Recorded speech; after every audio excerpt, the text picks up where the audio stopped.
in these this piping and to the very back of the airplane, as far from the engines and any other source of ignition as you possibly can, and enclosed inside this pipe, and then vented out the very back into the slipstream. So they had certainly had taken those lessons and had taken steps to prevent it from, if that was the cause, to prevent that from ever happening again, or at least in that way.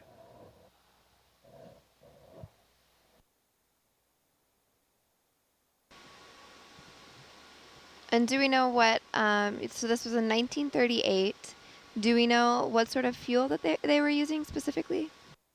It was 87 octane aviation fuel.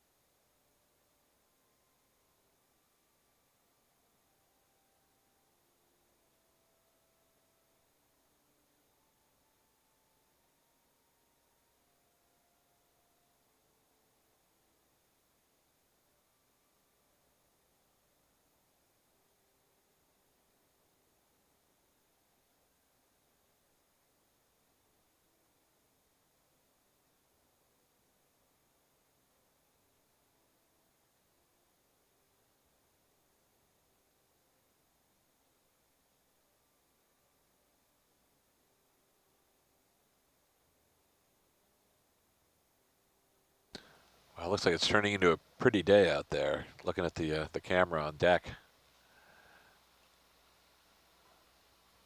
Had a lot of rain passing through here in the last few days, so it's nice to see the sun again.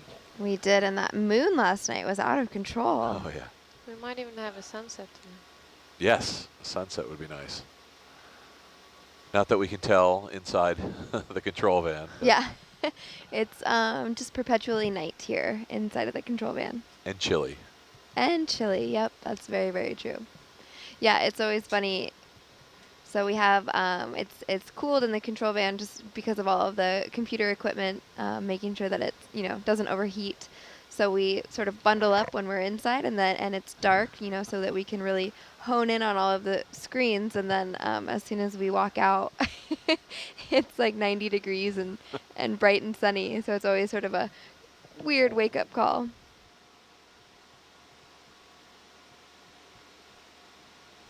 I know Dee Dee likes to step outside and just kind of thaw out. Yeah.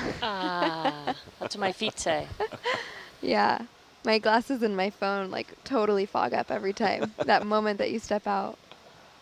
Dee Dee, it's good to hear your voice. We haven't heard you in a little while. I'm still awake. I'm here. You're still here. I'm here. Perfect timing, because we actually just had a question pop up about the sonar. Shoot. So when we're, looking at the side scan sonar versus the Argus cam, we're sort of getting a dual vision of the same area, right? That similar area. So the Argus camera is pointed down looking at the seafloor. It can see about 20 meters within its camera. The side scan sonar is an acoustic image. It uses sound to image the seafloor, and that is the waterfall, the orange, red, or orange, red, yellow on your top left screen. The black part is directly under Argus, where there is a gap, a blind spot, and then it sends its beams out in a diagonal pattern, and that's what you see on either side. So one is an actual visual image, the other is a one derived from sound. And this sonar system that we're using, does it penetrate through sediment to see things underneath, or are we just looking at the surface? Yeah, the frequency of this sonar does not penetrate into the seafloor, so the object must be sitting on top of the seafloor to be seen. Go ahead. Oh, there are other frequencies of sonar that do penetrate below the seafloor, but we are not using that for this. And we do, it's a pretty safe assumption to make that the aircraft is, not necessarily covered by sediment, but that it is indeed resting on the surface. And we've seen a lot of rocks and other geological formations that are relatively uncovered by sediment. So, you know, we're not seeing a whole lot of wave action or current down below that would push sediment over any objects on the seafloor. Yeah, based upon the amount of rocks that we've seen, we were pretty sure that at least most, if not all, of any debris would be visible for the sonar to pick up. And this is, as we're looking at it, it looks to be like a pretty muddy bottom area, right? Yes, so Argus is turning to follow the ship, which is turning, so we're going to get a little distortion in our image. But yes, it's been pretty flat and muddy for about the past hour, so that's why I was radio silent, trying to stay awake. You're doing a great job. We are just approaching the end of our 8 to 12 watch, so just in time for lunch. We've got about 19 minutes left, and we just wrapped up line 29. I believe the vessel is turning onto, or Argus rather, is turning onto line 30 now, or are we going straight in chronological order? Yep, 30 is next. All right, 30 lines. This might be a dumb question, but is that the 30th line? Like, I knew we were doing the numbers out of order before, so. I don't know. That's a good question. I don't know if we completed all the southern lines that also were part of that numbering system. Okay. I'm not sure. The southern lines start at 31, and we did a couple of the transit lines up the side that are not counted for that. So we should be slightly over 32 lines. Cool.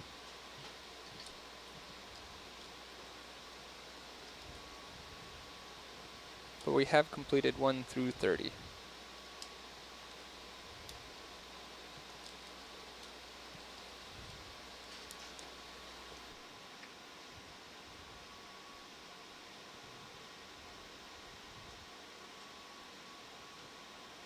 And we are, oh, sorry, go ahead. Oh, I was just gonna the one viewer that was talking about like what we're seeing on the camera versus what we see in the sonar, and there have been a few instances where a feature kind of crosses our path, like a ridge line or a hillside, where like you'll see something similar on you'll see the two sides of it on the sonar display, and then we cross over over it in the middle, and then you see features like very similar features, like if it's this rocky slope, you'll have seen something that you think you're interpreting as, oh, that's a rocky hillside, when you're looking at the sonar, and then we'll cross over it as it crosses our path, and it comes into view on the Argus camera, and then you do see like, oh, you actually are assured that you're making the right interpretation, that you see it in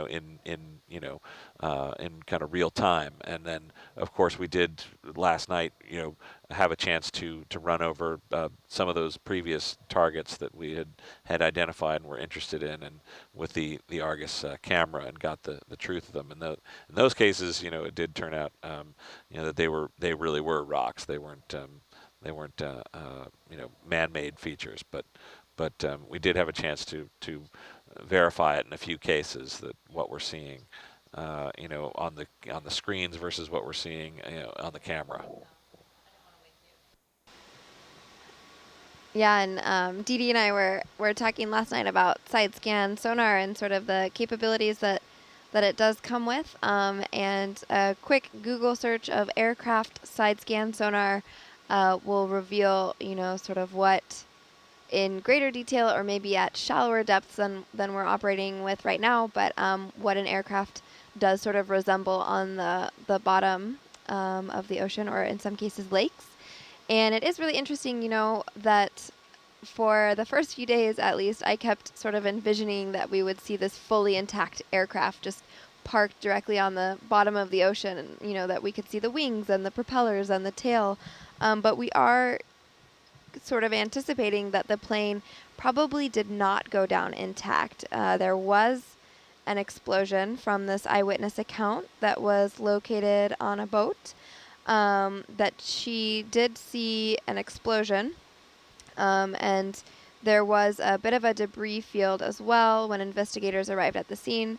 So, you know, we are sort of assuming that the aircraft likely went down pretty straight, just based on the fact that we are assuming, you know, the strongest part of the aircraft was this 118-foot wing, and then that was attached to 4 half-ton engines. So, you know, if I believe, Russ, my understanding is that if anything were to have remained in one piece, it would have been this wing. Yeah, that seems to make the most logical sense, that it was, you know, reportedly seen, you know, still intact, which, you know, makes a great deal of sense, you know, when you think that is the strongest component of the airplane, and then yes, it would logically make the best potential target, being that it's the longest you know, piece of the biggest piece, a single piece of the aircraft in its construction. One of the things I was going to comment on is I would be willing to bet that the Google images of, like, sonar images of aircraft were probably very focused passes. Probably, you know, the initial locating you know, image was probably a lot less detailed than that. You know, that this is where they go back. They've pinpointed, they've spotted the potential wreck and then gone back, or they know it's there and then gone back and done, like, really focused passes to get the best imagery. Though there is an instance where there was a fisherman on a reservoir outside of San Diego, California, in Otay Reservoir, and he had just a fish finder kind of sonar, and ran over something that just traced out the perfect outline of an airplane below him. Oh, wow. And it was a very rare Curtiss SB-2C Helldiver dive bomber, and that was ultimately recovered and is in the collection of the National Museum of Naval Aviation in Pensacola. Right, I know. I think Hollywood movies sort of ruined it for me, right? We tend to think of, like, we'll bring the sonar directly over the plane and we'll find it on that first dive, and it'll be this perfect resolution image, and it'll just be super easy from there, and that's definitely that would have been a really cool story. Yeah. But that's not really how these sorts of expeditions go. Look at how many months they spent, years they spent looking for, what was the Malaysian flight, A320, A330? MH370. 370, yeah. Yeah. I meant the aircraft. Oh, yeah, it's a Boeing 777. Oh, it's 777, yeah. Yeah. Like those aircrafts. I've yet to get a 787 flight. Just keep striking out. I think I'm on the wrong routes. If we do find the Samoan Clipper, we are diving with ROVs, which stands for Remote Operated Vehicles.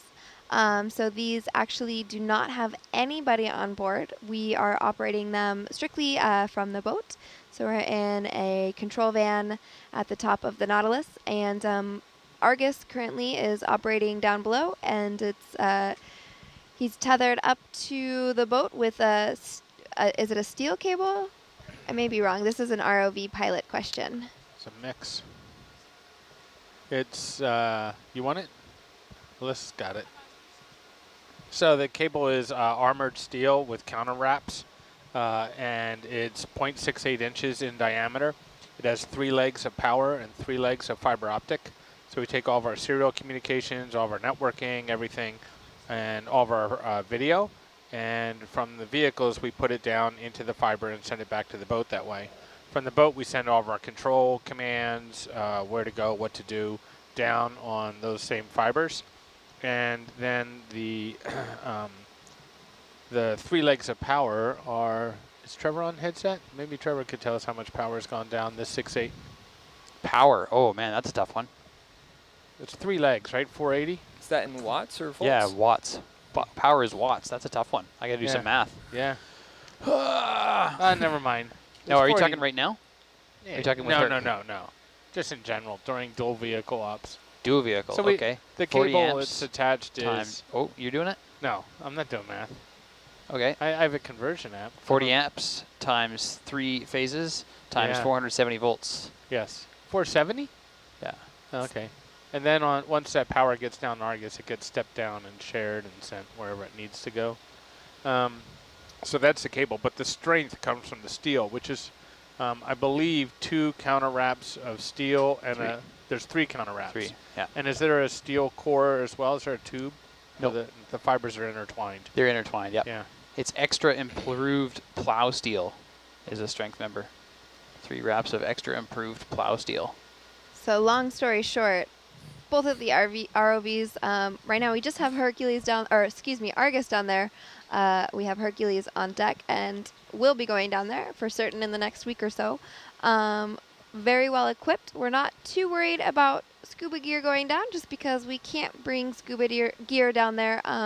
We're operating at a depth of around 3,000 meters, so that's some 10,000 feet. So that is, you know, that first chime on an aircraft once you've reached a safe enough distance above the ground to turn your seatbelts off or take your seatbelts off and walk around the cabin, as your pilot would say. So we're a long ways away from the bottom. There aren't capabilities of bringing scuba down, but we do have this amazing ROV technology that allows us to get down there and view it much like you all are seeing with this telepresence capability. The depth limit for recreational scuba diving is 40 meters. 40 meters, yep. And we're about almost 3,400 meters right now. So the pressure is roughly 4,500 pounds per square inch at that depth. I do know, I spoke with the California Academy of Sciences. I'm trying to remember what the record was, but they did some scientific dives where they actually had human divers fully equipped with this super intense dive equipment. They brought down like 3 different oxygen tanks, and they had a converter. Technical divers on a rebreather, which Yep, they had the changes your mix as you go down. Yep. And you can, I think on rebreather, you might be able to reach 200 meters. I want to say they're around 200, but I want to look it up. You incur what's called a decompression obligation when you do that. So that requires special training that you have to do on your way back up to the surface. You cannot freely ascend to the surface at any point in your dive. And a rebreather is a very complicated piece of equipment that requires meticulous maintenance. Right, and I believe they were telling me that they actually trained with military as well. So a lot of military divers use that same equipment. Because rebreathers are closed loop systems, so they don't put out any telltale bubbles or sound. Very different way of maintaining your buoyancy as well. Absolutely, There's your lungs and there's a counter lung, and you're moving air between those. So breathing in or out with a rebreather on does not cause you to move up or down in the water column. Yeah, and if you get a chance to head over that way, there's a pretty cool exhibit, at least the last time that I was there at the Academy, of how that system works. And they also have a really cool dive program. So if you're interested in becoming a scientific diver, a little bit more specialized maybe than recreational diving, check it out. It's some pretty phenomenal technology as well. But of course, we're ROV diving here. Alyssa is flying Argus about 15 meters above the seafloor. Correct. So there are She's got her multiple ways. aviator sunglasses on, her leather jacket. She's flying like crazy here. Little pilot cap tilted to the side. Yeah. Yep. They did the wings. They did the tour of the front row. Oh, right. Before So you got they here. know I'm completely lying. Yep. Huh? Yeah. Someone's gonna call you out on that. That's okay. It's expected. It's radio theater. If you're interested in getting acquainted with the deep sea, there are a variety of ways too. So just getting out there and exploring your options is the first step, depending on what you're interested in.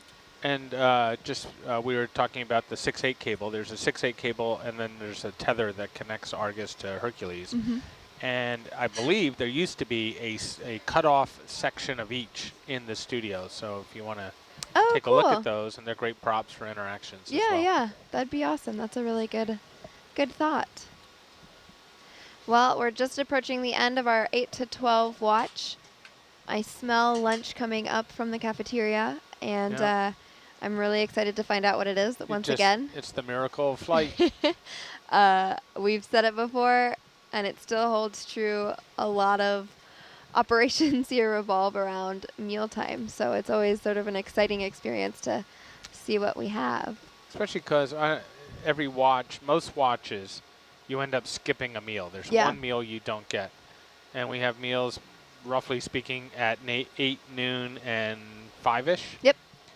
So if you're on one of those watches that skips the 5 o'clock meal, you go from lunch at noon to 8 a.m. the next morning for your next meal. Yeah. Unless long you're, run. maybe Well, we try to do meal relief, so we'll Yep. pop in for a little bit Yeah, and get and them down there to eat. I also will, before I come on watch in the middle of, at 11 p.m., make a little handwich and bring that up. But before we leave, we're taking a quick look here at our world map. And again, we have folks joining us from Barbados, Denmark, Finland, France, Netherlands, Portugal, Germany, all over the UK, and Canada from coast to coast. I think Lonnie has been to every one of those countries except Portugal. I believe it, Yeah. yeah. And the US from Hawaii all the way to Florida and up into the Northeast, I think. Let me bring this map a little bit bigger. That might be Maine that I'm seeing up What there. about the great state of Alaska? We had a viewer from Alaska earlier today.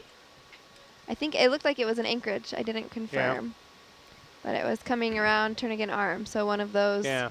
Maybe Girdwood. Yep, could be Girdwood, Cooper Landing, Yeah. Hope.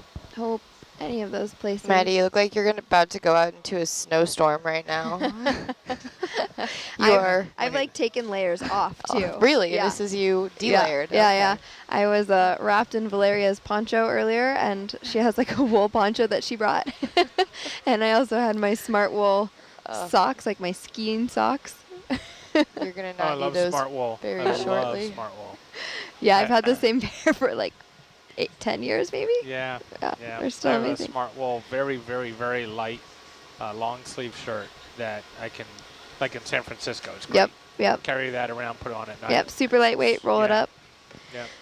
All right, well, I see Brian, and I'm going to give him his spot back, and I'm going to go get some lunch. Thanks, everyone. See you in 8 hours. Cheers. Cheers.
Did you just hit a salvo? Yeah. Looks like it.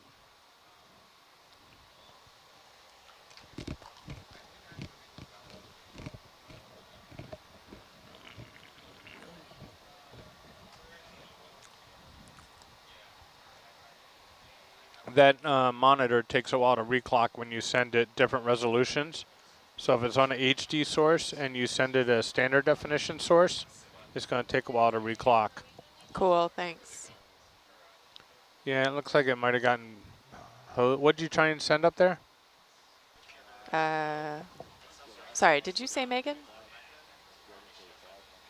What was on there before the quad winch? Oh, I both don't of think them you did. were Argus. Huh. But I think one of them should be sonar now. Can you put the right one on sonar?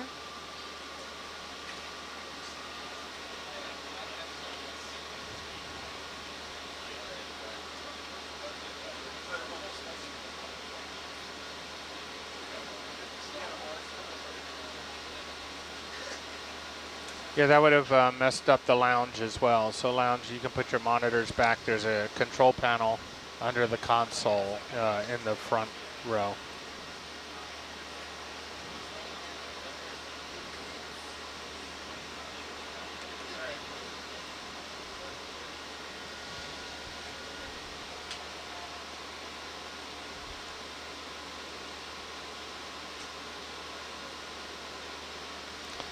We have a loyal viewer from Barbados.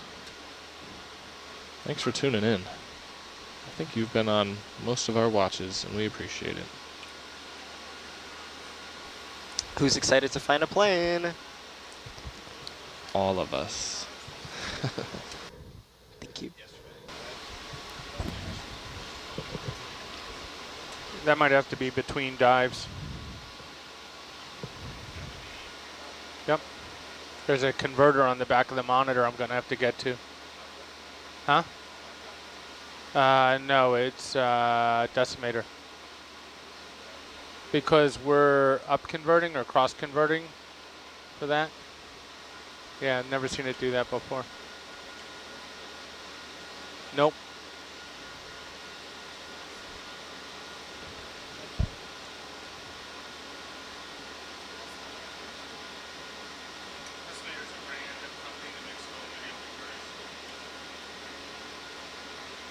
Converting 1920 by 1080 6DI to 1920 by 1080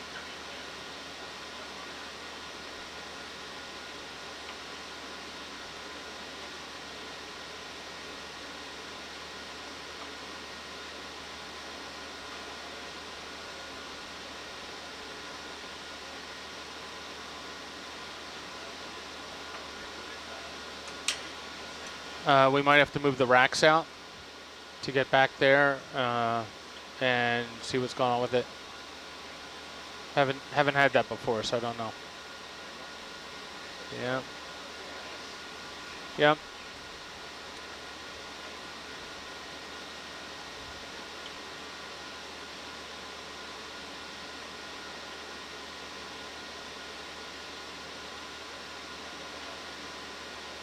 Your multi-viewer also got whacked when you did that salvo, so let me know if you want anything different up there. We're all good.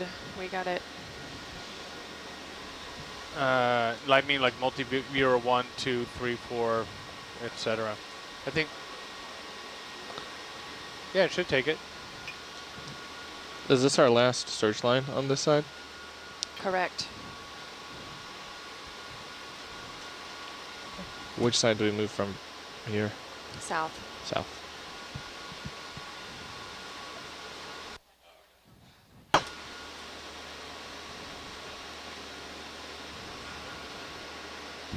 On the starboard side, on side scan, that's a really nice, like, sort of impression. Yeah. Did it leave a good impression on you? Yeah. No, my brain looks at it and thinks that it's like a hill, because you can sort of see the shadow on one side. But, like, logically, that's not how it would be in space, because, like, the shadow is on the other side. I don't know. By the way, front row, I have dark chocolate pretzel toffee back here. Is that good luck food? FYI, it's basically reward food. I heard chocolate. For us being awesome. Come on back, you can have a piece.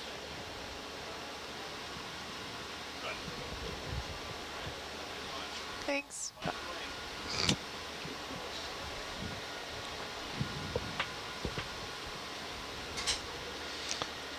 So thanks for joining us. Continue to send in those questions. We would love to answer some. Man, I'd love to have a flying boat. Yes. I was really hoping we would be like 2 or 3 chapters from the end of Russ's book. Yeah. But I think we might end up being a little more towards the middle. We're building up some drama as the search continues. Yeah. See, if you were a Sikorsky S-42B, I feel like, would you also just wait until the end for maximum drama? Asking for a friend.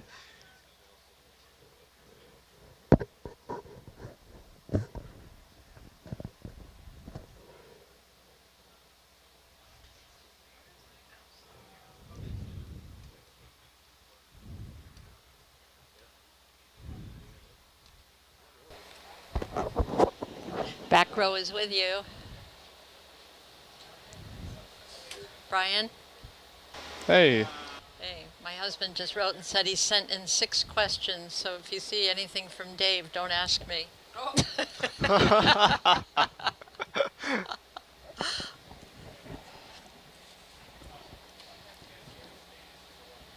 Question 1, why hasn't Lonnie responded to any of my emails?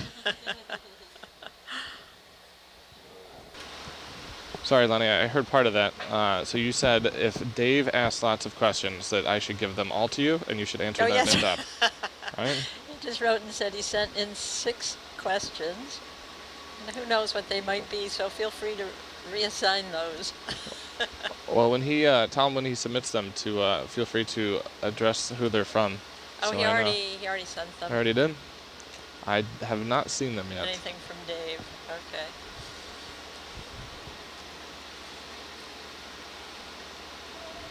Our passes are still about 200 meters wide, correct? Hey, Lonnie, I was on the previous watch, and we were reading off what countries were watching, and I forgot that you weren't in yet, but I guessed that you have been in Barbados, but you have not been in Portugal. Am I correct? Well, no. Ah, didn't you get Barbados yesterday? I've spent a lot of time in Portugal, and I have been in Barbados. Okay. Oh. I feel like Barbados came up earlier this morning, though.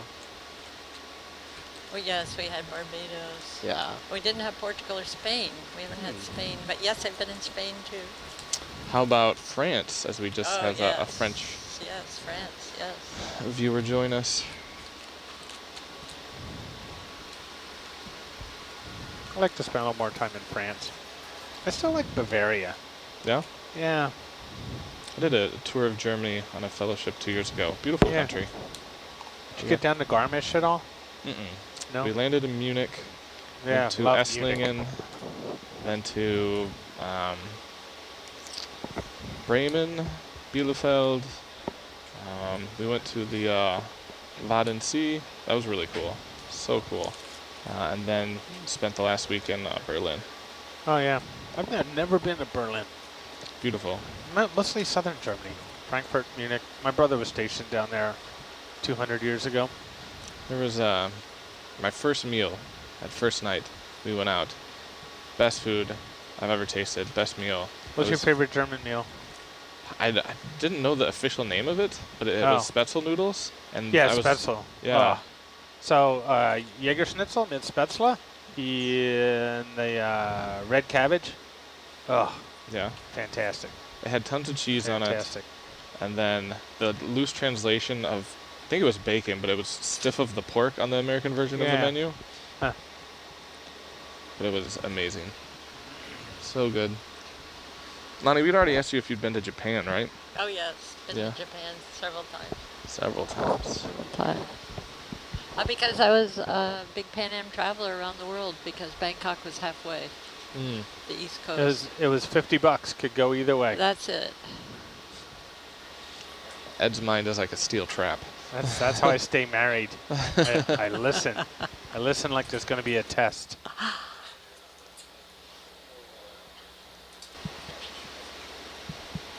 So how wide was that wingspan? Which one? Which one? 114 feet 2 inches on the A's, 118 2 inches on the B's. How long were they? They were 15 wide, I think. 15 Or wide? maybe 15.4 wide. Lonnie, could I be so bold as to ask how many years you've been married? Is that verboten?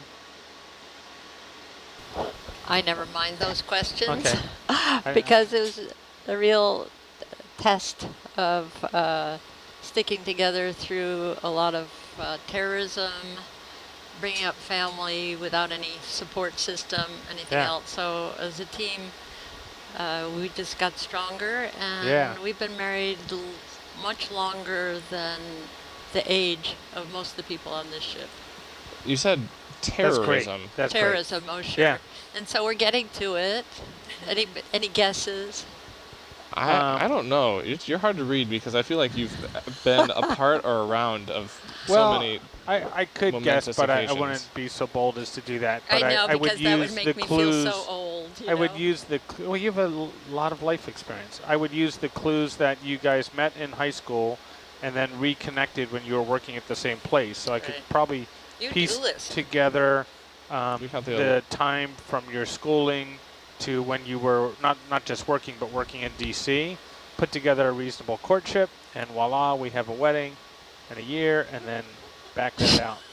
Well, he's got it planned out. That was a process. He's been watching you. Oh, gosh, what a unique process that was. Yeah. Dave and I have been married for 54 years. Oh, I was so close. I would have guessed 63. But only because... Oh, thanks. That makes me about 100. No, the age. No, I mean the year. Because that was the year I was born.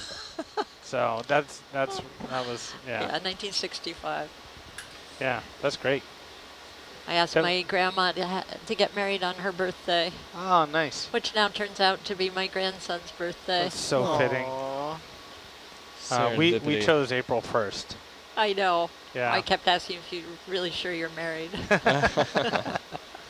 We just celebrated 30. His correct answer to his wife we're is... We're just getting settled in. Feels like a dream. It's hard. Yeah, that's great. It's a trip, and there are a lot of times where you want to get off the journey, but hanging with it makes it stronger and greater. I liken it. This is another data reference to on the Ed Sullivan Show. They'd always have some guy come out and spin plates. Oh yeah. And that's what a relationship is. You have to keep these plates spinning. You can't. Agreed. It would be so easy to take your foot off the gas and become roommates. But you have to drive that relationship. Yeah. It requires TLC like a garden.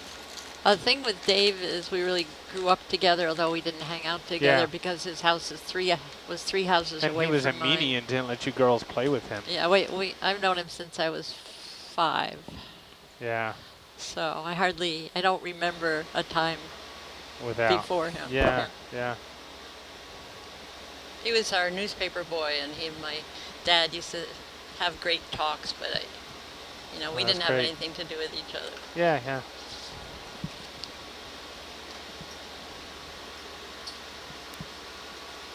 And it's, nobody likes having to leave home and leave your spouse. But it's always super fun to come back, especially nowadays with technology. You can talk several times a day. I talked to my wife, last night. Look, I don't think if you don't leave every now and then, you don't have personal growth. And I think being together, you can't just always be compromising and doing the together stuff. You have to have some room. I call these trips zen for my soul. Yeah. You need to get out and just focus. Like, it's eat, sleep, work. And it's calming. Yeah, you don't have all the static. On the flip side of missing your spouse and being away, when our daughter was an adult and at one point was back living with us, which, I understand tough economic times, but it gets to be a little long after a while. I remember lovingly telling her, I can't miss you if you don't leave. Message received. And it's funny I had the same experience. I think it's universal that when you're young and trying to, leave the nest and stretch your wings, your parents are idiots and don't know anything. And then when you return home 10 years later, especially if you have children, And there's a Mark Twain quote about this, that when I was 15, my parents were absolute idiots. And by the time I was 25, I was amazed how much they had learned in 10 years. Oh, that's what Mark Twain said. Yeah, he says yeah, amazing exactly. how much my parents had learned by the time I came home. Yeah, yep. Yeah. That's the great quote. And Right. I remember our daughter, when she lived with us when she was growing up, we never had anything to eat. And then she went and lived on her own for 8 weeks and came home and opened our pantry, and she's like, "Oh my gosh, you guys have so much food." It's like, yeah. College will do that to you. Well, different story there.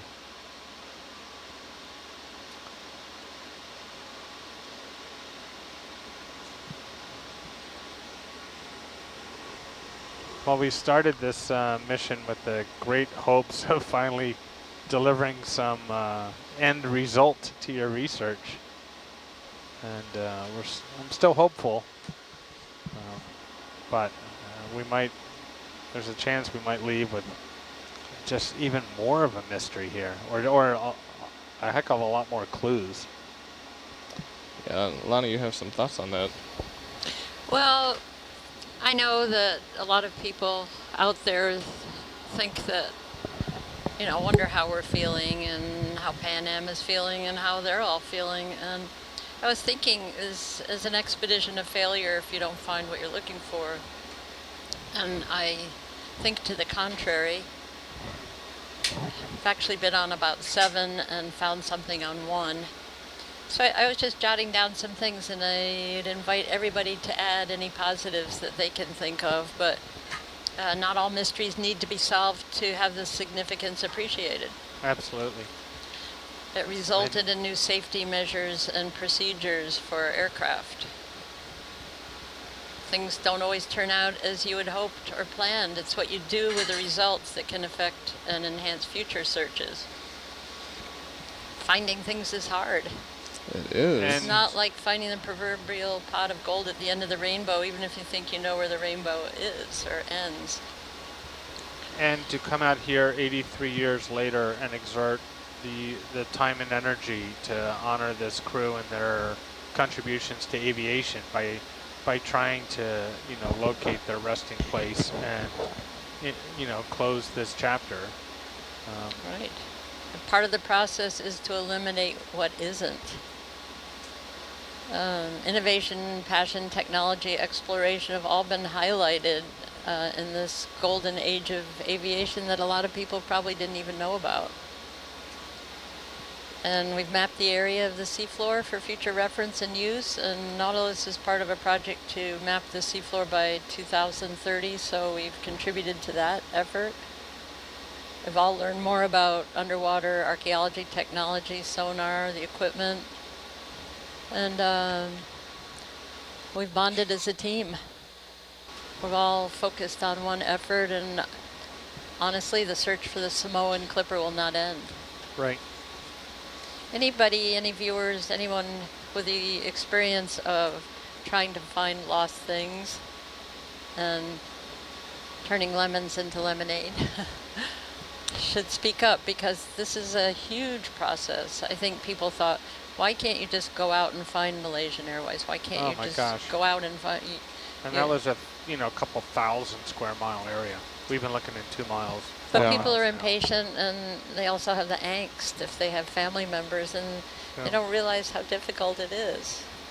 So this is an example, a small example of how difficult it is.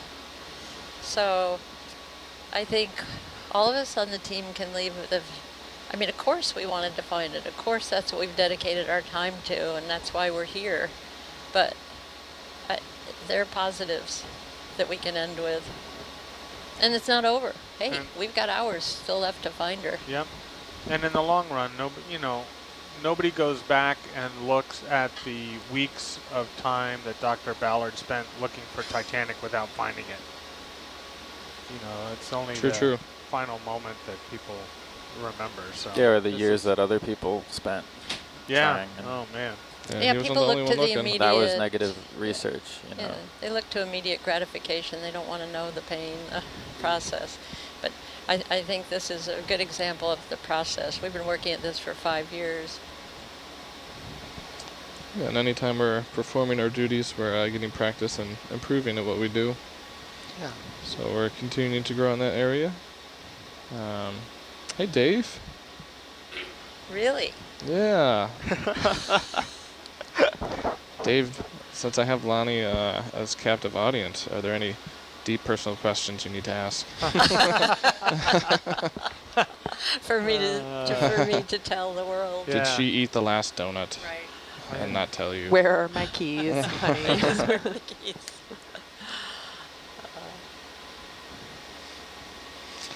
So there's a question that is coming in about the plane being made of aluminum and the heat of the explosion possibly causing some issues with that. But, I mean, correct me if I'm wrong, but I doubt that the heat would have come close enough to having really any significant structural effect when it comes to reshaping the plane. No, yeah, you are right. There would be no sort of, we wouldn't be looking for a lump of molten aluminum down at the bottom. That would be kind of cool, actually, because then it would really look like a rock. We'd have to start looking at every single rock down here. But no, it wouldn't have burned long enough, and there's really, the interior would have burned before the exterior. And the items that they found sort of charred, but not absolutely burned beyond recognition.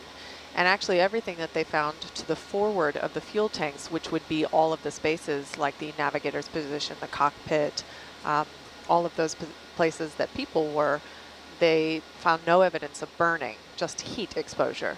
Mm-hmm. So the airplane itself, the airplane aluminum itself would still be intact, and we'd still expect to find it. Now, there is some research that suggests that aluminum will deteriorate faster if it's compromised before it goes down, which means if it was warped, if it was twisted, torn, anything that interrupts the sort of cellular makeup of the sheet metal as it's going down. So all of the aluminum alloys are cold rolled and formed into the sheet, and that means that the impurities or alloy elements, they sort of spread within the sheet. So if that's ripped up and torn, that means that salt water has the ability to actually access the alloy materials and all of the materials inside. So if we have any compromise of the metal before it goes down, those are the places that deteriorate faster. So you still have 4 half-ton engines, though. Correct. Yeah. Yeah, and a big old wing structure that probably was not compromised in any way. Has any thought, this is a great question that's come in, about trying to maybe reenact the eyewitnesses, trying to like maybe put someone out there and generally maybe try to get a view from that general location? Well, the difficulty is that we don't know where the witness was. So if we were to do some reenactment, you call it reenactment, we call it experimental archaeology. Yes. We would have to have someone in a boat, and we could do that, and we could take them all over everywhere and see if they could see something. But the issue would also be we would have to build an airplane with that's the same size, or at least have something, you know, out there. But you could do what I would call a line of sight survey, where you have somebody at that distance above the water that you think they might have been or within that range, and you take something, even a mark on the side of the Nautilus, and you move a distance away, and you can at least find out how far away would it have to be for them not to be able to see it, and you know you're within that range then. True, but we're trying to test the validity of what she saw, and so we know that a person saw an airplane going down. They weren't making that up. Right. But in order for us to find out if she actually saw a wing structure, I think that it wouldn't just be like, oh, we'll put a mark out there and see if a person can see a mark. What if what she saw was the sunlight glinting off the top of the wing structure? And that's what she could see. So putting a mark on the side of a ship is not going to be the exact same. I think that there's all sorts of things that go into it to make it an actual valid test, and that we would have to actually put something comparable out there. Maybe we wouldn't have to build an airplane, but we would have to put something comparable out there to sort of experiment with these. 'Cause I know there's studies that, not studies, yeah, I guess there are studies. So you can tell that like a 6-foot tall person standing on the shoreline, when they see the horizon, you know exactly how far away that horizon is. Yeah. And if you raise them up 10 feet, you know how far away that horizon Yeah. is. So you can at least limit your area of interest, although I think we already know that, you know, in this case, we have lots of other information pointing to a specific area. Absolutely, and that's one of the main things too, is that it's not, we're not just going on a witness statement. And when we built the search box in this sort of survey, we were going on a lat long that was fairly precise. The oil that was spotted coming up was supposedly in the search area, correct? Absolutely. Yeah. What I'm wondering is, with the curvature of the Earth, I really believe, this is just what I'm thinking, that from her vantage point, she could only see the wing, but the whole plane was actually above the water. Because if you're in a place and you put your camera on the floor and you go a distance across, the camera's not going to pick up the whole height because of the curve. Right. And so your vision is distorted over distance for the verticality that you can see. So I'm thinking, however far she was away, that she saw the wing, but that the whole plane was probably still sitting on the water. Who knows? We weren't there. So the viewer that's tuning in that was asking about Target 30 and 31, we did late last night our time, or I guess early in the morning, depending on how you like to look at it. Today. Today? Yes. I think so. Is Yes. it Yeah, it was a night. now? It was a night shift slash morning shift. It was this morning. So 2, 3 in the morning-ish, American Samoa time, and it's currently just afternoon now. We did get visuals on those, and they were in fact geologic features and rocks, not any type of debris. We have not located any parts or debris of the Samoan Clipper yet at this time. So we will be continuing to try to do so into early morning tomorrow, Samoan time. Shout out to Megan from Shipwreck Bob, California. Oh, hi. Hi, Bob. Nice to hear from you. It's nice to be on another Nautilus trip. Shipwreck Bob and I were teammates on the USS Macon as well. Is that what does everyone call him Shipwreck Bob? They pretty much do, yep. That is a pretty awesome nickname. I know. Shipwreck Bob is a NOAA employee at the National Marine Sanctuaries, West Coast.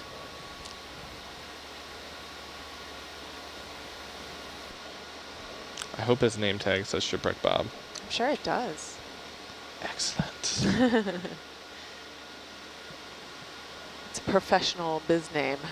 Yes. Here's my card, Shipwreck Bob. Let's talk sometime. Let's do lunch.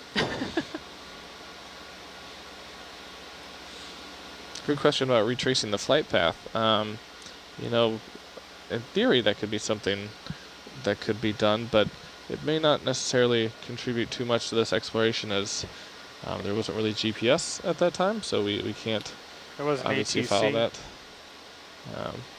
There was what? ATC. Yeah. There's no like air traffic control ground radar writing a track file about where the aircraft went. Yeah. So we would just basically be recreating based off of eyewitness accounts and. Well, and I think that that's essentially what we've done. Yeah. Is recreate with Lonnie's timeline that she's been mentioning over the course of the week. We've been tracing the flight path given the information that we know. And unfortunately, we would have no new information in order to recreate anything more than what we've already found.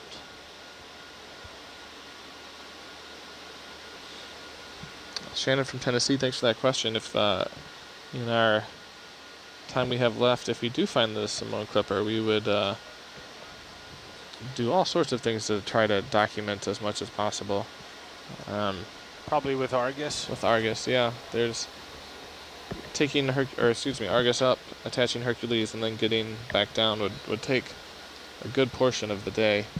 Probably an 8-hour reconnection process. Let's give a shout out to Shannon in Tennessee. Shannon in Tennessee, if I recall correctly, her mom volunteered with you at the 1996 Atlanta Olympics. We were actually employees, we were staff, Oh, okay. but that's true, yes. All right. Yeah. Good, you do listen. Try to. Yeah, Kind of a people person, though. great family.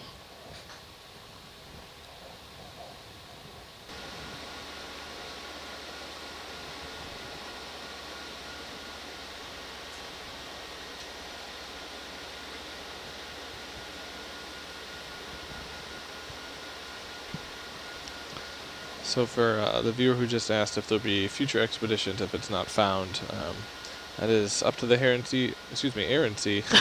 Heron Sea. What did you say? I said Heron Sea. New Heron name. Sea? Yes.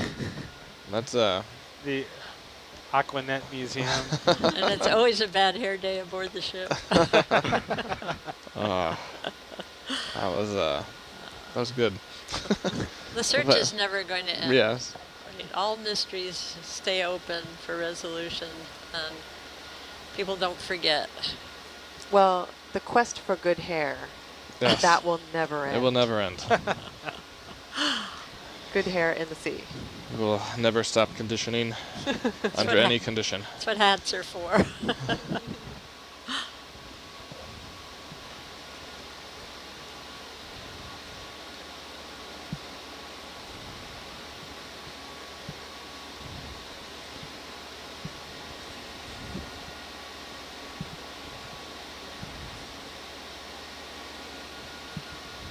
So a viewer is asking if it would be possible or something that could be done based on what knowledge we have, especially of currents. Could possibly a computer simulation be made in terms of this is where we think the plane might have made its emergency landing, and based on the currents and what little information we have, this is where we think it may have eventually landed, quote unquote, when it finished sinking. That's a great idea. It's just we don't have the kind of A data lot of speculation. that a model would need to be successful. Like our current information isn't from a NOAA current buoy. It's from the observations from the vessel and some known record from that time, right? Right. Was that question anonymous or did they sign off? That was one that did not have a name attached to it. That sounded like a question my dad would ask. We essentially did make a model. That's what Lonnie did by taking all the information that was available and kind of modeling where things would have been from what vantage point and what, it's just kind of... Yeah. And we know the plane was 24,000 pounds empty equipped, but we don't know how much of the plane was still together, how many pieces, so... There's a lot of critical information we'd be guessing at. Rennie, do you know of any computer systems that are used to do that type of modeling and how they might work? You mean modeling an entire event like this, or? Yeah, something similar in terms of maybe locating or something based on the drift current, especially if it was sinking. No, I think that we wouldn't know enough about subsurface current to make a model of that, especially given the time frames. But even if this happened, yeah, if it was more of a modern day thing, yesterday, yeah, we'd have some ideas. The most important would be we'd have a GPS point at the surface. But again, what Lonnie was saying about the Malaysian flight that went missing, we're in complete modern era. A lot of what hampered that is not only the search area, but the depth at which it, the depth of the search area. How about look at the new tech that came out of that? Yeah, a lot of